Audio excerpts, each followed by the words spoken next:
Dear students, मैं आपका physics mentor engineer शान मलिक। आज के वीडियो में हम बात करेंगे class 12th physics unit first electrostatics chapter second, और टॉपिक सेकंड है यहाँ पे कैपेसिटेंस एंड डाइलेक्ट्रिक्स। तो जैसे ही हम कैपेसिटेंस को शुरू करते हैं तो उससे पहले कुछ बातें जाननी जरूरी हैं। कंडक्टर्स, तो कंडक्टर है क्या? तो conductors through which electric charge can easily flow, ऐसे ऑब्जेक्ट्स जिनमें इलेक्ट्रिक चार्ज इजीली फ्लो हो सके, एक पॉइंट से दूसरे पॉइंट जा सके, ऐसी चीजों को, ऐसे ऑब्जेक्ट्स को हम क्या कहेंगे? कंडक्टर्स कहेंगे। एग्जाम्पल में है मेटल्स एंड इलेक्ट्रोलाइट्स। जितने भी मेटल हैं सब कंडक्टर्स हैं। इलेक्ट्रोलाइट्स, उसमें भी चार्ज आपका फ्लो करता है तो वो भी आपका कंडक्टर है। Second one is insulator. It is totally opposite of conductor. Through which electric charge can't flow, ऐसे मटेरियल्स जिसमें इलेक्ट्रिक चार्ज फ्लो नहीं कर सकता वो आपके इंसुलेटर कहलाएंगे। Example glass, plastic, mica etcetera. And the another one is dielectrics. Dielectrics क्या है? Fail to conduct electricity. ये इलेक्ट्रिसिटी कंडक्ट नहीं करेंगे। ये प्रॉपर्टी इनकी मैच करती है इंसुलेटर से, ठीक है। When an electric field is applied, अगर किसी डाइलेक्ट्रिक के अक्रॉस को इलेक्ट्रिक फील्ड अप्लाई किया जाए या किसी डाइलेक्ट्रिक मटेरियल को किसी इलेक्ट्रिक फील्ड रीजन में रख दिया जाए, induced charge appears on the surface of the dielectric. तो जो डाइलेक्ट्रिक मटेरियल होगा उसकी सरफेस पे चार्ज इंड्यूस हो जाएगा। इंड्यूस चार्ज का मतलब यह है जो पहले से नहीं था लेकिन इलेक्ट्रिक फील्ड की प्रेजेंस की वजह से वहां पे आ गया, उसकी सरफेस पे अपीयर होने लगा, उस चार्ज को हम इंड्यूस चार्ज कहेंगे। तो ये इसकी एक प्रॉपर्टी है डाइलेक्ट्रिक की। Hence dielectric transit electric effect but do not conduct electricity. Another property जो इसका कंक्लूजन है कि डाइलेक्ट्रिक जो है वो इलेक्ट्रिक इफेक्ट को ट्रांजिट तो करेंगे, शो तो करेंगे, लेकिन इलेक्ट्रिसिटी को कंडक्ट नहीं करेंगे, यानी कि वो अपने अंदर चार्ज फ्लो नहीं होने देंगे। तो हमारा अगला टॉपिक है electrical capacitance of a conductor. कोई कंडक्टर है, उसका इलेक्ट्रिकल कैपेसिटेंस क्या होगा? तो कैपेसिटेंस होगा उसका a measure of its ability to hold electric charge, यानी कि वो कितना इलेक्ट्रिक चार्ज होल्ड कर सकता है। अगर ज्यादा इलेक्ट्रिक चार्ज होल्ड कर सकेगा तो उसका कैपेसिटेंस ज्यादा हो जाएगा, कम इलेक्ट्रिक चार्ज होल्ड कर पाएगा तो उसका कैपेसिटेंस कम माना जाएगा। तो when a charge Q is given to a conductor, suppose कर लीजिए कोई कंडक्टर है, उसको एक चार्ज दिया गया Q, तो जो उसका पोटेंशियल है then its potential V rises in proportion to the charge given, यानी कि जितना चार्ज दोगे उतना पोटेंशियल राइज करता चला जाएगा। तो जब यहां पे हम इसको आगे फर्दर बढ़ाएंगे तो जैसे प्रोपोर्शनलिटी का सिंबल यहां से हम हटाएंगे तो एक कांस्टेंट आएगा C, तो Q इक्वल्स टू CV। ये C जो है यहां पे ये है कांस्टेंट ऑफ प्रोपोर्शनलिटी, ठीक है। कांस्टेंट ऑफ प्रोपोर्शनलिटी है, इसी को नोन एज कैपेसिटेंस, इसी को क्या कहते हैं? कैपेसिटेंस कहते हैं, okay. And depend on size and nature of material, nature of material of conductor. जी हां, आगे देखिए यहां जब Q इक्वल्स टू CV है तो C equals to Q by V हो जाएगा, ओके। ये फॉर्मूला मिल गया हमको कैपेसिटेंस का। तो अगर सवाल आता है कि व्हाट इज कैपेसिटेंस, तो हम कह सकते हैं the ratio of charge given to the conductor to the rise in potential of that conductor. Q की जो यूनिट होती है, ऐसा यूनिट वो होती है कूलम, और जो पोटेंशियल राइज करता है उसकी ऐसा यूनिट होती है वोल्ट। तो कूलम अपॉन वोल्ट आपका बनाता है फेरड, जिसे हम कैपिटल F से डिनोट करते हैं। तो ये फेरड ऐसा यूनिट होती है कैपेसिटेंस की, ऐसा यूनिट ऑफ कैपेसिटेंस, कैपेसिटेंस की ऐसा यूनिट होती है फेरेड। ठीक है, अगर कहा जाए कि अब इसी फॉर्मूले के तहत अगर मैं कहूं कि if Q equals to 1 coulomb and V equals to 1 volt, therefore C equals to Q by V, Q की जगह 1 कूलाम, V की जगह 1 वोल्ट, तो ये हो गया 1 कूलाम पर वोल्ट, और कूलाम पर वोल्ट हमारा क्या है? फेरेड, यानी कि 1 फेरेड। तो हम कहेंगे the capacitance of a conductor is said to be 1 farad if 1 volt of its potential rises in giving a charge of 1 coulomb। किसी कंडक्टर का कैपेसिटेंस 1 फेरेड कहा जाएगा अगर उसको 1 कूलम का चार्ज देने पे 1 वोल्ट का पोटेंशियल राइज करता है। तो हमारा अगला टॉपिक है कैपेसिटर। तो कैपेसिटर है क्या? A system of 2 conductors separated by an insulated medium and can store sufficient quantity of charge। एक सिस्टम होगा जिसमें 2 कंडक्टर्स होंगे, एक दूसरे से अलग होंगे कुछ डिस्टेंस पे किसी इंसुलेटिंग मीडियम के जरिए, और सफिशिएंट क्वांटिटी ऑफ चार्ज को वो स्टोर कर सके, होल्ड कर सके अपने में।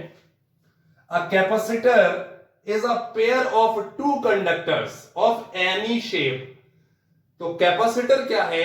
एक पेयर है जिसमें 2 कंडक्टर होंगे, किसी भी शेप के हो सकते हैं, which are close to each other, एक दूसरे के करीब होंगे, बहुत ज्यादा दूर नहीं होंगे, and have equal and opposite charge, और दोनों पे equal and opposite charge रहेगा। अगर एक कंडक्टर पे +2 कूलम चार्ज है तो दूसरे कंडक्टर पे -2 कूलम चार्ज होगा ही होगा। तो ऐसा कॉम्बिनेशन जो है 2 कंडक्टर्स का मिलके क्या बनाएगा? कैपेसिटर। नेक्स्ट टॉपिक है कैपेसिटेंस ऑफ अ कैपेसिटर। तो capacitance the ratio of charge given to the plate of the capacitor to the potential difference produce between the plates of the capacitor. कोई 2 plates हैं capacitor की, किसी एक plate पे charge दिया जाएगा, ठीक है, इसको चार्ज Q दिया गया, मान लीजिए पॉजिटिव चार्ज यहां पे Q दे दिया, तो दूसरी प्लेट पे नेगेटिव चार्ज आपका प्रोड्यूस हो जाएगा। एक पॉजिटिव एक नेगेटिव, दोनों के बीच एक डिस्टेंस होगी D, तो यहां पे एक पोटेंशियल डिफरेंस डेवलप हो जाएगा। क्या डेवलप हो जाएगा? पोटेंशियल डिफरेंस डेवलप हो जाएगा। तो वो जो कैपेसिटेंस होगा वो चार्ज और पोटेंशियल डिफरेंस के रेशियो के इक्वल होगा। उसी रेशियो को हम क्या कहेंगे? Capacitance of the capacitor. ठीक है, फिर वही जो हम पहले बता चुके हैं कि कैपेसिटेंस की यूनिट आपकी फेरेड होती है, 1 फेरेड को भी हम डिफाइन कर चुके हैं ऑलरेडी। नेक्स्ट है the capacitance of a capacitor depends upon following factors. कौन से फैक्टर होंगे जिन पे किसी कैपेसिटर का कैपेसिटेंस डिपेंड करेगा? पहला है on the area of the plates. तो कैपेसिटेंस डायरेक्टली प्रोपोर्शनल है एरिया ऑफ द प्लेट्स के। अगर प्लेट्स का एरिया बड़ा होगा तो कैपेसिटेंस ज्यादा होगा। On the distance between the plates, यहां पे कैपेसिटेंस इनवर्सली प्रोपोर्शनल है डिस्टेंस बिटवीन द प्लेट्स के। दोनों प्लेट्स को दूर दूर रख देंगे तो कैपेसिटेंस डिक्रीज हो जाएगा, क्लोज रख देंगे तो कैपेसिटेंस इंक्रीज हो जाएगा। On the medium between the plates, दोनों प्लेट्स के बीच में मीडियम क्या है?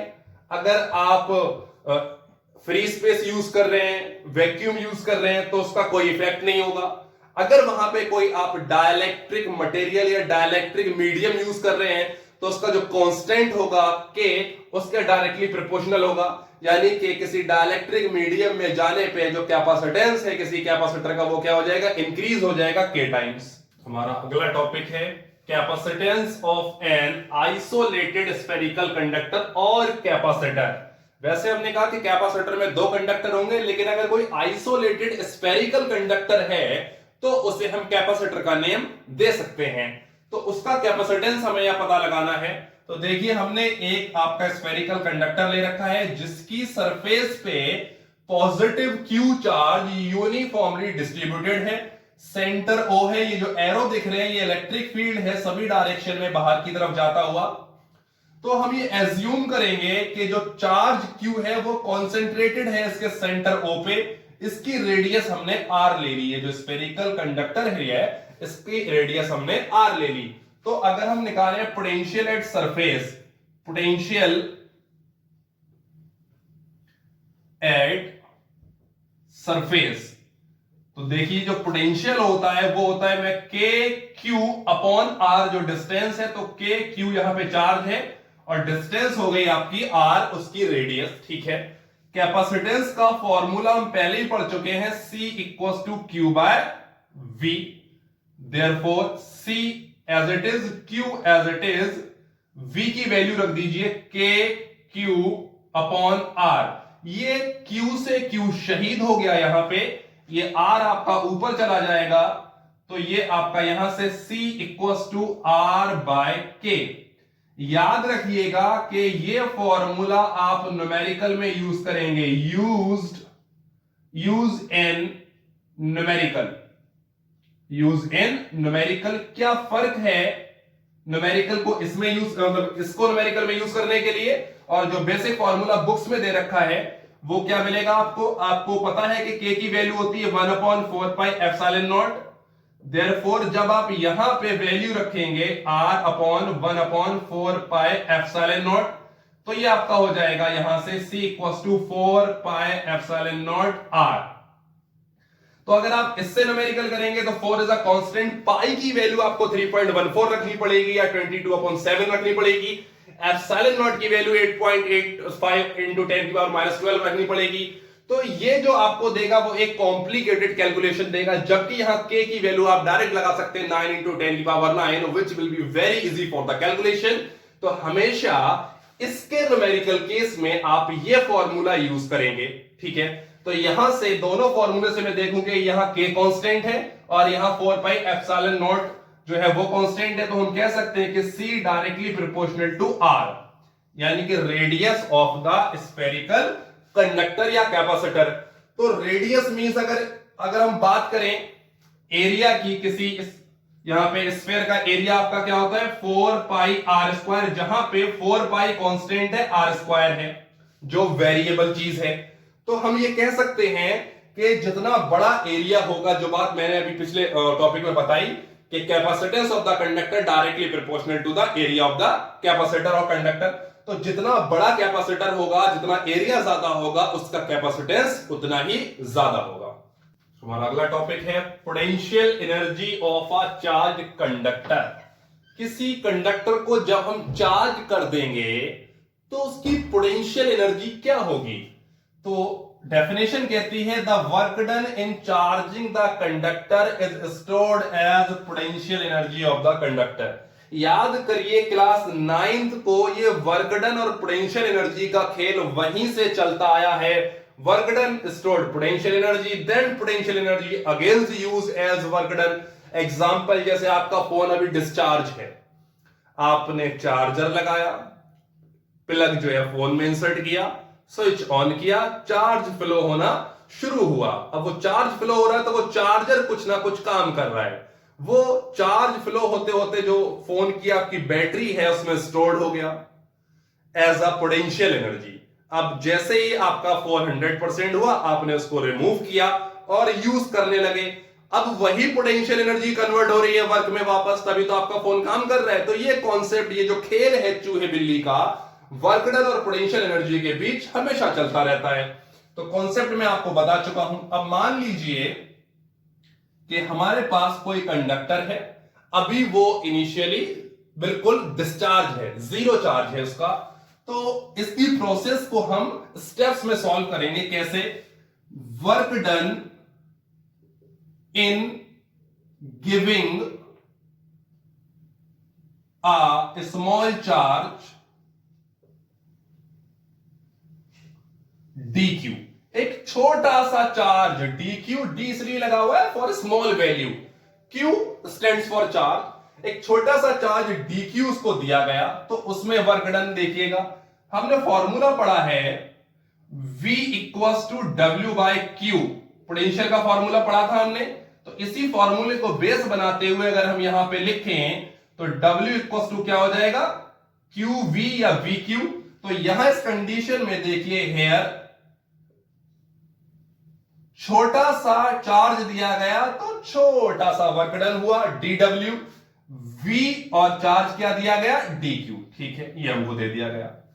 अब ऐसे छोटे छोटे छोटे छोटे चार्ज दिए गए और कंप्लीट चार्ज q पहुंच गया तो उसमें क्या वर्क डन करना पड़ेगा हमें, total work done in giving charge from 0 to q। 0 charge था और हमने उसको फाइनली जो फुल चार्ज कर दिया उसको, वो चार्ज अब क्या है, q है। तो ऐसे केस में जो वर्क डन होगा वो इंटीग्रेशन लिमिट के साथ आएगा 0 to q। Initial limit 0, final limit q, क्योंकि जो इनिशियल चार्ज था वो 0 था, फाइनल, और ऐसे बहुत सारे छोटे छोटे वर्क डन हमको वहां करने पड़ेंगे। तो dw की जो वैल्यू है उसको हम रख देंगे, तो 0 टू q v dq। ठीक है, याद करिए हमने आपको पढ़ाया है q इक्वल्स टू cv, तो यहां से v इक्वल्स टू हमको क्या मिल जाएगा, q बाय c। तो v की ये वैल्यू हमको यहां पुट करानी है, क्यों पुट करानी है, जो मैथमेटिक्स के बच्चे हैं वो समझ गए होंगे, बायो वाले बच्चों के साथ थोड़ी सी प्रॉब्लम होगी। जब भी इंटीग्रेशन का सीन आता है तो हमारे पास ये जो dq है, ये dq यहां डेरिवेटिव है, यानी कि हम उन्हीं चीजों को इंटीग्रेट कर सकते हैं जो q के फॉर्म में होंगे, q के टर्म्स में होंगे। तो v तो q के टर्म्स में है नहीं, तो हमें v की कोई ऐसी वैल्यू पुट करानी होगी जो q के टर्म में हो। तो हमने जब अपनी मेमोरी को खंगाला, ढूंढा, तो हमको वैल्यू मिली v की इन form of q by c। तो we have to put this value here. तो w equals to 0 to q की जगह, सॉरी v की जगह में रखना है q बाय c dq। अब जो कैपेसिटेंस है वो तो कांस्टेंट होगा आपका, क्योंकि जो उसका स्ट्रक्चर है कंडक्टर का उसमें तो छेड़छाड़ कर नहीं रहे हम। तो 1 बाय c को ले लिया बाहर, ये आपका 0 टू q और q dq बचा। अब मैथ वाले बच्चों तो यूं फटाक से समझ लेंगे, बायो वाले की ये प्रॉब्लम हो जाएगी जब मैं डायरेक्ट लिखूंगा कि 1 बाय c और q का बेटा इंटीग्रेशन हो गया q स्क्वायर बाय 2। अब बायो वाले बच्चे परेशान। तो मैं आपको बता दूं, एक बहुत छोटा सा सिंपल सा फॉर्मूला है कि x की पावर n और dx है, यानी कि हम इंटीग्रेट करेंगे x टर्म्स का और x की पावर n है, तो ये इंटीग्रेशन के बाद हो जाता है x की पावर n प्लस 1, और यही जो इंक्रीजिंग पावर होती है वही कहां आ जाती है, नीचे आ जाती है। तो यहां देखिए, यहां q की पावर क्या थी भाई, कुछ भी नहीं है तो पावर 1 है dq। तो q की पावर 1 प्लस 1 कितनी हो गई, 2, और ये 2 क्या आ जाएगा, नीचे आ जाएगा, तो q स्क्वायर बाय 2। जी हां, लिमिट लगा देंगे 0 टू q। फिर लिमिट को पुट करने का फॉर्मूला जो होता है, अब ये 2 कांस्टेंट है, इसको मैंने बाहर ले लिया, 1 बाय 2c हो गया। अब लिमिट लगती है upper limit minus lower limit, तो q स्क्वायर की जगह पहले q और उसका स्क्वायर माइनस, फिर रखेंगे 0 और 0 का करेंगे स्क्वायर। जितना मर्जी स्क्वायर कर लो 0 का, कोई फायदा तो होना है नहीं। तो ये आपका बन गया q स्क्वायर और ये 2c इसके अपॉन में आ जाएगा। तो ये हमको w की वैल्यू मिल गई भैया, w equals to q square by 2c। बहुत अच्छे। फिर डेफिनेशन कहती है यही वर्क डन स्टोर हो जाएगा एज अ पोटेंशियल एनर्जी। तो भैया इसी कॉन्सेप्ट पे u इक्वल्स टू बनेगा w और आपको मिलेगा q स्क्वायर बाय 2c। ठीक है, ये तो मिल गई आपको पोटेंशियल एनर्जी। ये फॉर्मूला तभी अप्लाई कर सकते हैं अगर न्यूमेरिकल में आपको गिवन वैल्यूज चार्ज और कैपेसिटेंस के टर्म्स में है। अगर दूसरी वैल्यूज दे दी तो भैया मुश्किल पड़ जाएगी, क्या करें। तो उसके लिए 2 फॉर्मूले और बनेंगे, मैं आपको बता देता हूं। तो मुझे थोड़ा स्पेस चाहिए होगा, जिसके लिए मुझे कुछ इरेज करना पड़ेगा। जल्दी से फटाफट इसका एक स्क्रीनशॉट ले लीजिए और कॉपी में नोट कर लीजिएगा ताकि आपको आसानी हो जाए। आई होप इतनी देर में स्क्रीनशॉट ले चुके होंगे। तो मैं जरा थोड़ा सा स्पेस क्लियर कर लूं, थोड़ा सा पेशेंस रखें। ठीक है, तो इसका जो दूसरा फॉर्मूला है, पहला केस देखिए, हमें यहां q equals to cv put कराना होगा। ठीक है, u इक्वल्स टू आपका क्या था, q स्क्वायर बाय 2c। तो Q की जगह हम पुट कराएंगे CV, और Q का स्क्वायर था तो भैया कर दिया स्क्वायर, और ये 2C, तो ये बन गया C स्क्वायर V स्क्वायर और 2C, और एक C से एक C लड़के कट के मर जाएगा, तो भैया ये बचेगा हाफ CV स्क्वायर। देखिएगा पोटेंशियल एनर्जी वही है, जो रिप्रेजेंटिंग टर्म्स थे वो चेंज हो गए। अब ये फॉर्मूला आप कहां इस्तेमाल कर सकते हैं? आप इस्तेमाल कर सकते हैं जहां पे न्यूमेरिकल में कैपेसिटेंस और वोल्टेज की वैल्यूज देकर पोटेंशियल एनर्जी पूछी होगी जी।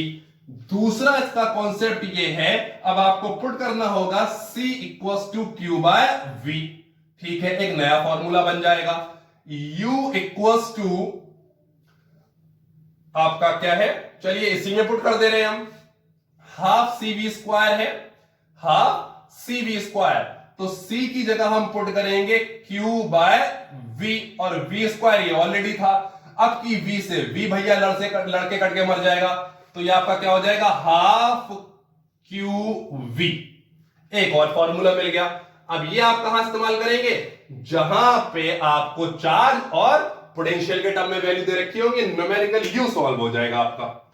हमारा अगला टॉपिक है redistribution of charge and energy loss when connected जी। मान लीजिए आपके पास दो कंडक्टर हैं, इनिशियली इनके पास कैपेसिटेंस है, कैपेसिटेंस जो कि कांस्टेंट रहेगा बिकॉज उनका शेप कांस्टेंट रहेगा। चार्ज गिवन है, उनके पास पोटेंशियल है। तो एक तो इसमें पहली चीज है कॉमन पोटेंशियल। ये कैसे अचीव होगा? कॉमन मींस जो दोनों पे होना चाहिए।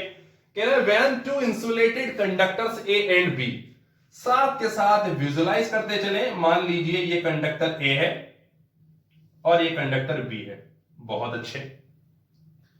कह रहे दोनों का कैपेसिटेंस, इसका कैपेसिटेंस C1 है, इसका कैपेसिटेंस C2 है, ये भी मान लिया।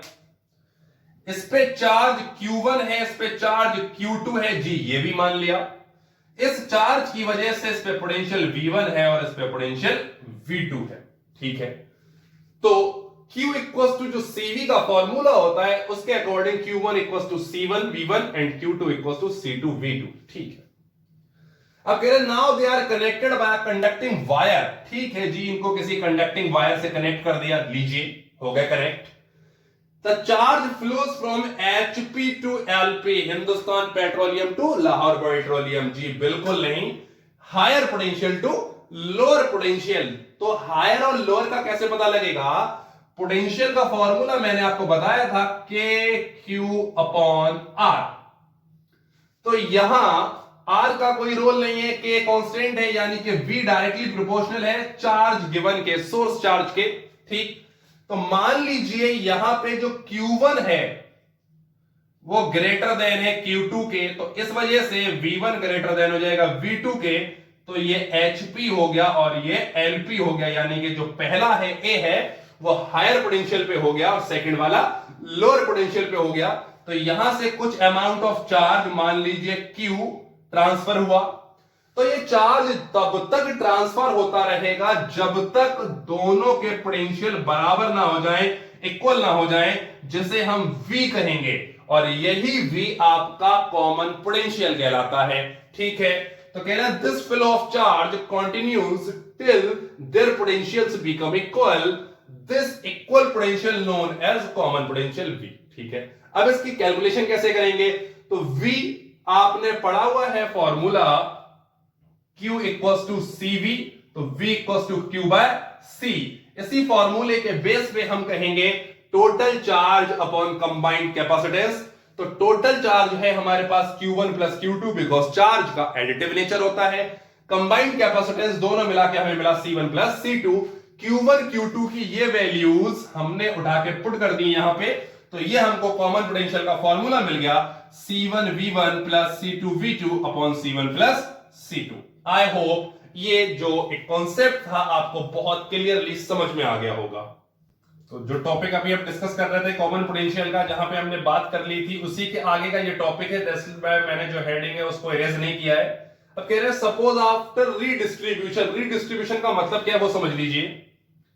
तो ये है आपका A और ये है B, दो जो हमने कंडक्टर ले रखे हैं। इस पे चार्ज Q1 था और इस पे चार्ज Q2 था, कैपेसिटेंस C1 था, C2 था, पोटेंशियल V1 था, V2 था। फिर इस पे से कुछ चार्ज गया, तो इस पे जो नया चार्ज आया है वो कह रहे Q1 डैश है, क्योंकि इसमें कमी आई। अब यहां जो चार्ज Q2 था वो इंक्रीज हुआ तो उस पे जो नया चार्ज है वो Q2 डैश है। तो जो फॉर्मूला होता है हमारा Q इक्वल टू CV, अब यहां पे जो पोटेंशियल है वो V1 और V2 दोनों इक्वल है, जिसे V कहा गया। तो Q इक्वल टू CV के तहत जो Q1 डैश होगा वो C1V हो जाएगा और जो Q2 डैश होगा वो C2V हो जाएगा। जब दोनों का रेशियो लेने के लिए हम बढ़े Q1 dash upon Q2 dash, तो वैल्यूज हमने पुट कराई C1V अपॉन C2V, यहां V से V कैंसिल हो गया, तो हमको मिला C1 अपॉन C2। कंक्लूजन क्या है, कहना क्या चाह रहे हैं इस बात से? तो कहने का मतलब यह है जो नया चार्ज उन पे रीडिस्ट्रीब्यूट होगा वो उनके कैपेसिटेंसेस के रेशियो की फॉर्म में होगा। बस इतनी सी बात ये कहनी थी। यहां से एक नया कॉन्सेप्ट आपको मिला है और इससे कई सारी प्रॉब्लम्स आपकी न्यूमेरिकल में आगे जाकर सॉल्व होगी। उसी रीडिस्ट्रीब्यूशन में चलते हुए हम बात करेंगे क्वांटिटी ऑफ ट्रांसफर चार्ज के। ट्रांसफर चार्ज जो है वो कितना है, तो ले लीजिए यहां पे charge transferred from A to B। जो A से B पे चार्ज ट्रांसफर हुआ वो मान लीजिए Q था, तो क्या होगा, पुराना चार्ज Q1 माइनस नया चार्ज Q1 डैश। जी हां, जो चार्ज ट्रांसफर हुआ कि पहले कितना था और बाद में कितना बचा, सिंपल सा लॉजिक है। तो देखिए इसकी कैलकुलेशन को, यहां पे Q1 C1 V1 पहले ही पढ़ चुके हैं, Q1 equal to C1 V1। जो Q1 डैश आया है वो है C1V। जी हां, बहुत अच्छे। तो C1 को कॉमन ले लीजिए, आपके पास बचा V1 माइनस V। ठीक है, आपने V का फॉर्मूला पढ़ा है C1 V1 plus C2 V2 upon C1 plus C2। जी हां, ये वैल्यू V की यहां पुट करा दीजिए। Therefore Q equals to C1, V1 minus V की वैल्यू है C1 V1 plus C2 V2 upon C1 plus C2। Okay, LCM लेंगे, C1 as it is, LCM ले लिया हमने C1 प्लस C2। अब यहां अपॉन में 1 मानते हुए, तो इस एलसीएम का ये जो पोर्शन है डिनोमिनेटर, इसमें इसका मल्टीप्लाई हमें यहां देना पड़ेगा, बहुत बेसिक सी कैलकुलेशन है।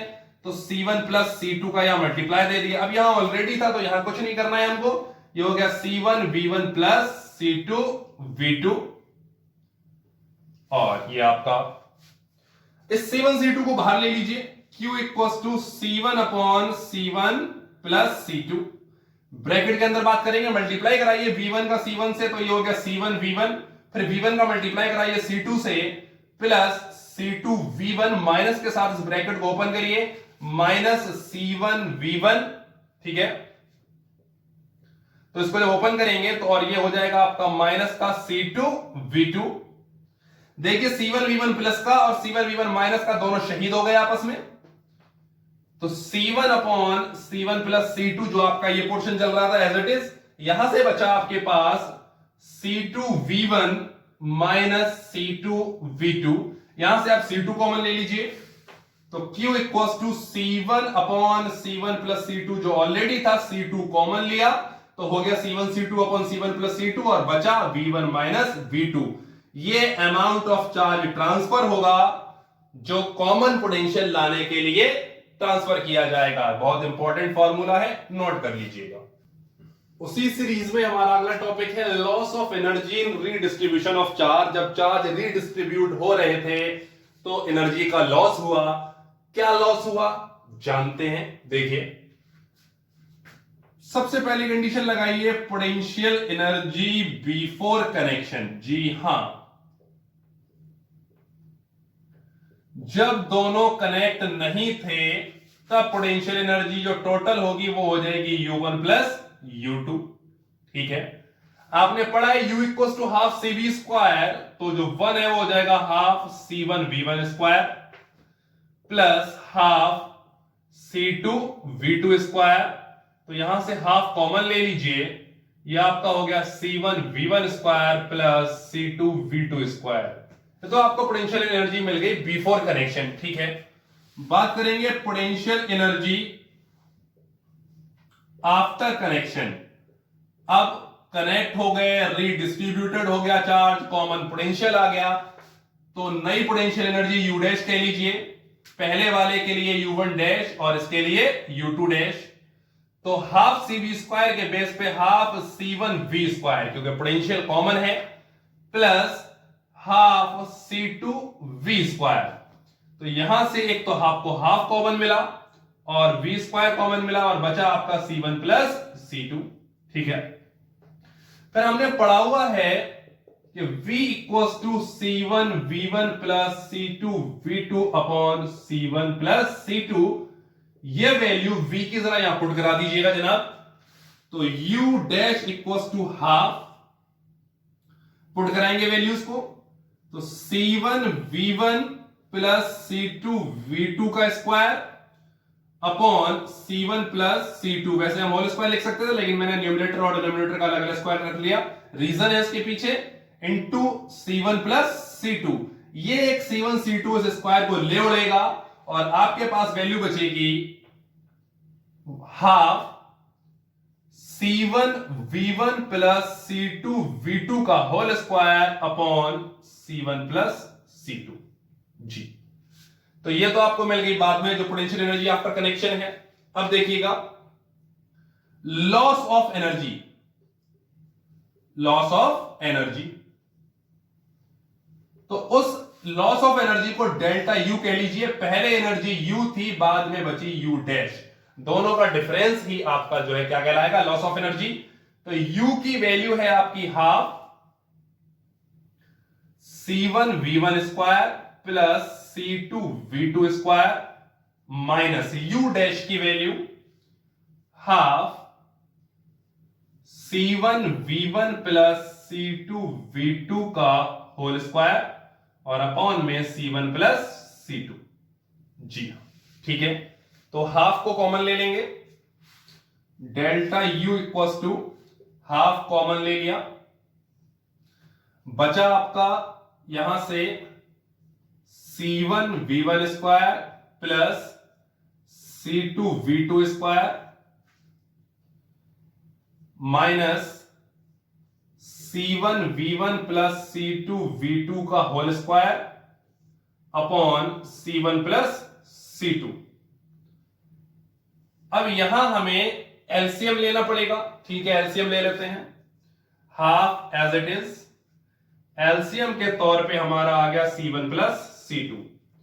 अब वही, जब यहां कुछ नहीं है तो आप इसके अपॉन में 1 ले लेंगे, बेसिक चीज है, तो इसका आपको यहां मल्टीप्लाई देना पड़ेगा। यहां पहले से था C1 V1 square plus C2 V2 square और आपने मल्टीप्लाई में दे दिया C1 प्लस C2। ठीक है जी, माइनस आपके पास था C1 प्लस C2 का इसका whole square, C1 V1 plus C2 V2 का होल स्क्वायर लीजिए, ये हो गया आपका। अब इस C1 और C2 को बाहर निकाल लीजिए यहां से, डेल्टा U तो 1/2 C1 प्लस C2 ये आपको मिल गया।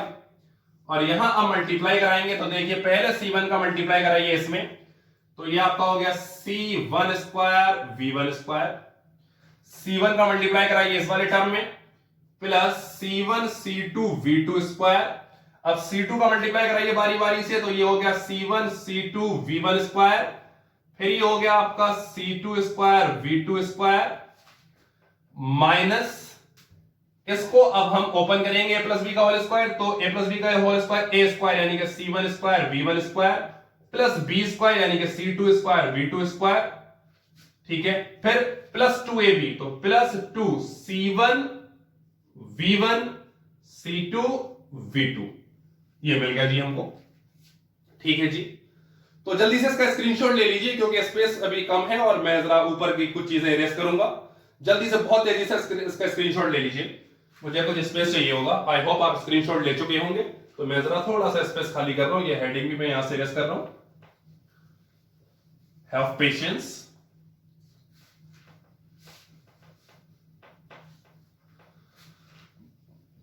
क्वाइट लेंथी है लेकिन बहुत इजी है, कोई इसमें परेशान होने की या कंफ्यूज होने की जरूरत नहीं है, बहुत बेसिक से कॉन्सेप्ट है।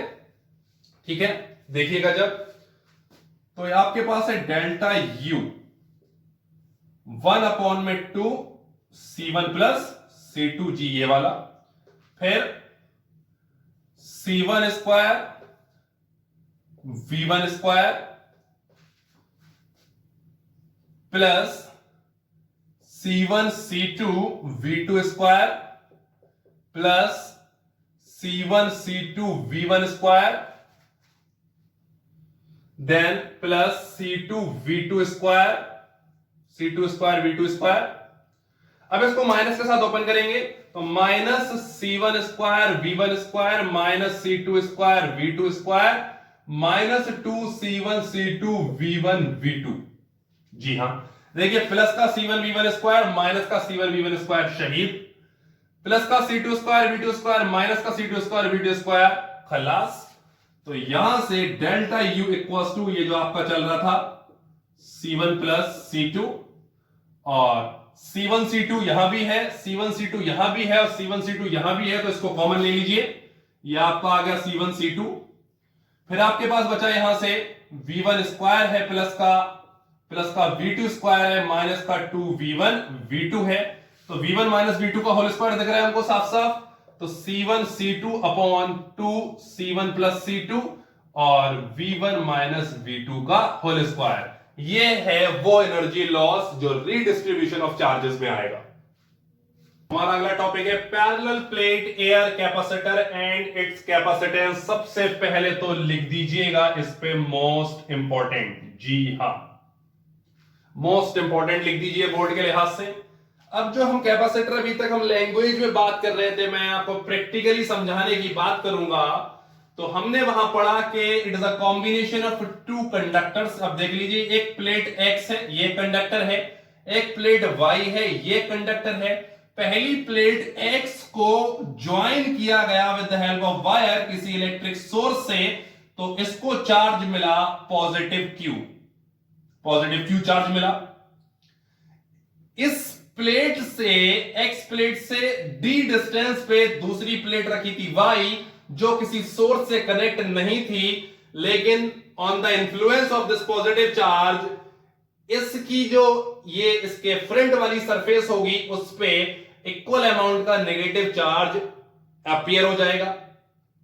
बचा हुआ पॉजिटिव चार्ज हम न्यूट्रलाइज करा देंगे इस प्लेट को अर्थ करा के। अर्थ से इलेक्ट्रॉन जाएंगे, जो पॉजिटिव चार्ज होगा इसका उसको न्यूट्रलाइज कर देंगे। अब ये दोनों प्लेट इक्वली पॉजिटिव और नेगेटिव चार्ज वाली हैं, इसमें पॉजिटिव Q चार्ज है और नेगेटिव Q चार्ज है। कैसे बनता है कैपेसिटर, कैसे उस पर चार्ज आता है, ये आपने समझ लिया। इलेक्ट्रिक फील्ड हमेशा पॉजिटिव से नेगेटिव की तरफ होगा। अब ये आपकी जो है वो डायरेक्शन दी हुई है। अभी आप देख रहे हैं कि पैरेलल स्ट्रेट लाइंस हैं, यानी कि इन बिटवीन अगर इस रीजन को हम बिल्कुल बंद कर दें इन फॉर्म ऑफ अ रेक्टेंगल, तो पूरा वो रेक्टेंगल जो होगा उसके अंदर आपका यूनिफॉर्म इलेक्ट्रिक फील्ड होगा। फिर इसके बाहर आपका वेरी करेगा। तो आप देख रहे होंगे लाइंस को, ये इलेक्ट्रिक फील्ड लाइंस हैं। यहां पे charge on X and Y plates plus Q and minus Q। Each plate area A metre square, A metre square इसका एरिया है हर एक प्लेट का। सरफेस चार्ज डेंसिटी जो है ईच प्लेट की वो आपकी सिग्मा है। डिस्टेंस बिटवीन प्लेट्स वो आपका D है। पोटेंशियल डिफरेंस बिटवीन प्लेट्स जो डेवलप हुआ है, पोटेंशियल डिफरेंस बिटवीन प्लेट्स, उसको आप V कह दीजिए। ठीक है, फिर आपने पढ़ा है कि electric field due to a sheet जो आपका आता है वो क्या था, sigma upon epsilon naught, just outside के लिए। ठीक है, फिर आपने सरफेस चार्ज डेंसिटी के लिए पढ़ा है sigma equals to Q by A, charge upon area.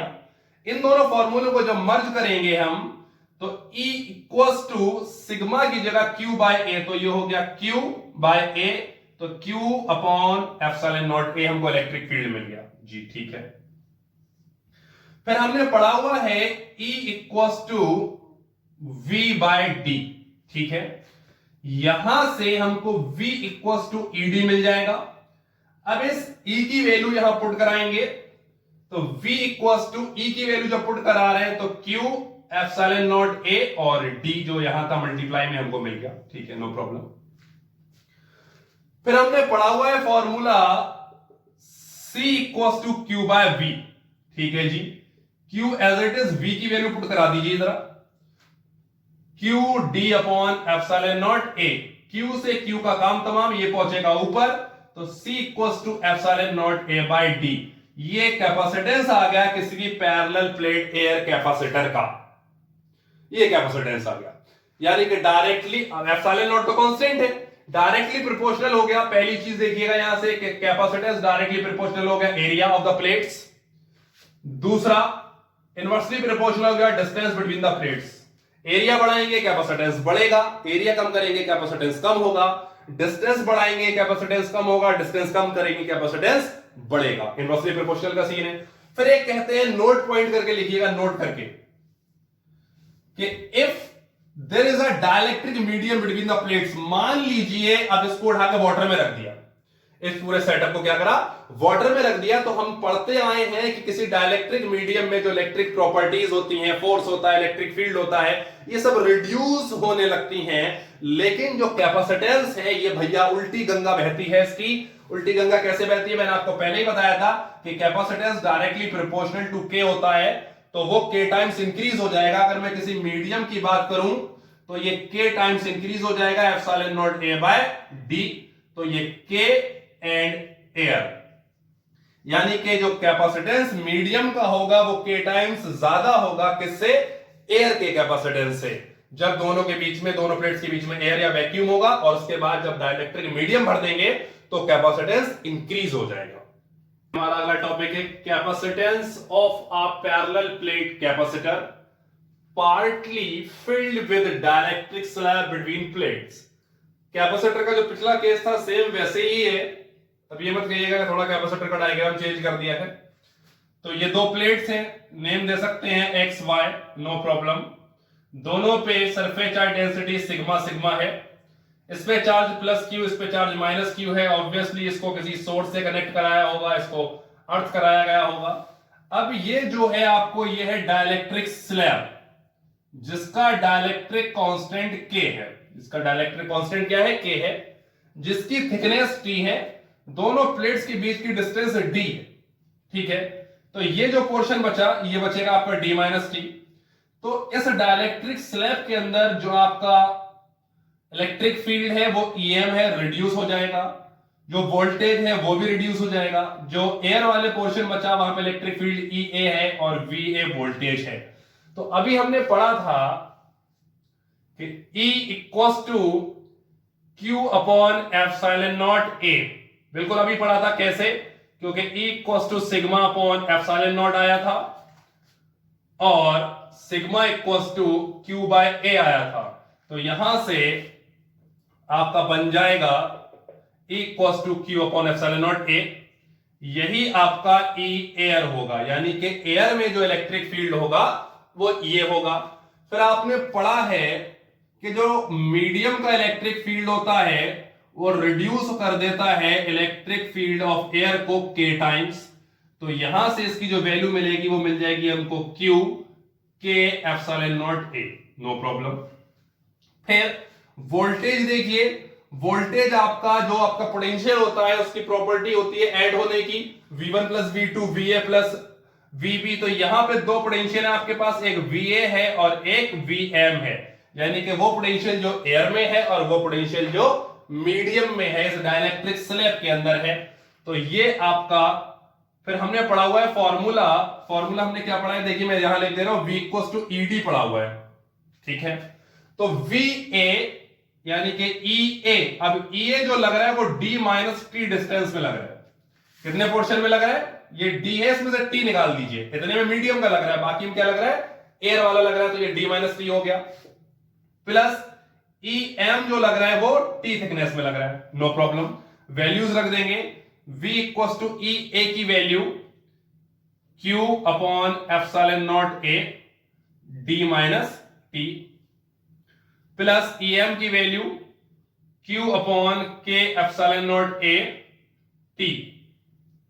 तो Q upon epsilon naught A common ले लीजिए, Q upon epsilon naught A common ले लिया, यहां से बचा हमारे पास D माइनस T और यहां से बचा प्लस T बाय K। ठीक है, ये हमको V की वैल्यू मिल गई। फिर सबको पता है कि C equals to Q by V लगना है। ठीक है, Q as it is, V की वैल्यू लगा दीजिए, Q epsilon naught A D minus T plus T by K। तो ये Q से Q कैंसिल हो गया, ये एप्सिलॉन नॉट ऊपर चला जाएगा, epsilon naught A upon D minus T plus T by K। ये आपका कैपेसिटेंस हो जाएगा जब किसी पैरेलल प्लेट कैपेसिटर के बीच में आप क्या रखेंगे, कोई डाइलेक्ट्रिक स्लैब रखेंगे जिसकी थिकनेस T होगी, जिसकी थिकनेस T होगी। अब इसके कुछ स्पेशल केसेस बनते हैं, वो मैं आपको अभी बता देता हूं। देखिए, अब स्पेशल केसेस जो मैंने आपको बताए थे, ये फॉर्मूला है जो हमने अभी ड्राइव किया है, C equals to epsilon naught A upon D minus T plus T upon K। जब किसी पैरेलल प्लेट कैपेसिटर के बीच में कोई डाइलेक्ट्रिक स्लैब रखी गई होगी, प्लेट्स के बीच की डिस्टेंस D होगी और स्लैब की थिकनेस T होगी। पहला केस है कि if the dielectric slab DS fills the entire space between the plate, जो पूरे का पूरा स्पेस है, यानी कि जो दोनों प्लेट्स के बीच की डिस्टेंस है D, उसी के इक्वल थिकनेस की कोई स्लैब रख दें, तब ये कंडीशन बनेगी आपकी T इक्वल्स टू D। तो इस केस में जो आपका D माइनस T होता था, तो T की जगह D रख के D माइनस D, ये जीरो हो जाएगा, तो बचेगा epsilon naught A T upon K, ये K ऊपर जाएगा, K epsilon naught A upon T। अब ये T की जगह D पुट कर सकते हैं, K epsilon naught A by D। अब ये आपका जो इतना पोर्शन है वो एयर कैपेसिटर का हो गया, तो Ka यानी कि कैपेसिटेंस इंक्रीज हो रहा है K टाइम्स एयर वाले के कंपेयर में। If there be a slab of metal, अगर वहां मेटल की स्लैब रख दी जाए तो मेटल का जो डाइलेक्ट्रिक कांस्टेंट होता है वो इनफाइनाइट होता है और उसकी थिकनेस T हो, तो C epsilon naught A D minus T plus T by K की जगह इंफिनिटी, ये पोर्शन जीरो हो जाएगा ये वाला, तो ये बचेगा epsilon naught A upon D minus T। तीसरा case, if slabs of dielectric constants, कई सारी स्लैब हो K1 से लेके Kn तक, कितनी भी हो सकती है, 2 4 6 8 10, और उनकी सबकी थिकनेस अलग अलग हो और वो इस तरीके से पूरा स्पेस फिल कर रही हो, तो जो T1 T2 का जो सम होगा वो D के बराबर होगा। पहली condition, epsilon naught A upon D minus T जो होता है, तो T1 की जगह सारे जो थिकनेस है उसका सम आ जाएगा, प्लस जो T1 अपॉन K और T अपॉन K होता था उसकी जगह आपके ये रेशियोज आ जाएंगे। फिर जब ये D जो सम है वो D के बराबर है, तो जब ये सम को D के बराबर रखेंगे तो D माइनस D जीरो हो जाएगा, आपके पास सिर्फ बचेगा ये। तो ये तीन स्पेशल केसेस है जो न्यूमेरिकल में आपको हेल्प करेंगे।